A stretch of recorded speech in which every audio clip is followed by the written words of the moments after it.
Gunfire in Norfolk claimed the lives of 4 people, and police so far have made no arrests. A total of 7 people were shot at 2 different crime scenes. First, a double shooting claimed the life of a 19-year-old at East Little Creek Road and Granby Street.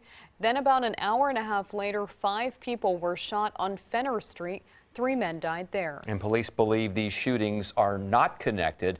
10 on your side's Julie Millet is looking into this latest round of deadly violence. Julie. Today we spoke with a man who was jumping into action when that shooting happened right outside his workplace yesterday afternoon. And then we met with the Commonwealth's attorney to ask him, should people who live in Norfolk feel safe? A burgundy car crashed into another car at the stoplight, and then that one crashed into the one in front of it. We didn't realize it was a shooting at first. But soon, Brendan Vaughn, the manager here at the mattress firm in the Ward's Corner shopping center, realized the magnitude of the situation. It was a deadly shooting right outside his workplace. I had the witnesses in my store while they were getting questioned by police. On Friday, police said the young man killed was 19-year-old Jonathan Clark. He was with another teen who was found nearby, also suffering from gunshot wounds, though his injuries were not as severe. We don't yet know the circumstances that led up to the shooting or if police have any suspects. It's just tragic.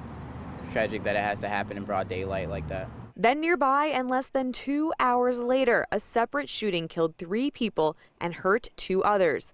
That shooting happened at Fenner Gardens Apartments on Fenner Street.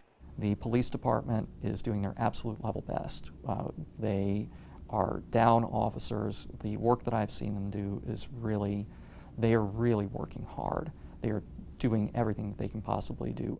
Norfolk Commonwealth's attorney Ramin Fadahi says he understands why people might feel on edge with 2 deadly shootings happening just miles apart on the same afternoon.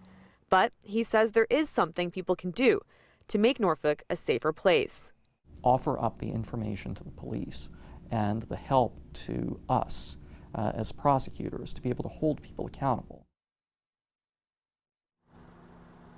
And if you do have any information about either of these shootings, you can report that anonymously through the crime line or using that P3 Tips app. Live in Norfolk, I'm Julie Millet, 10 on your side.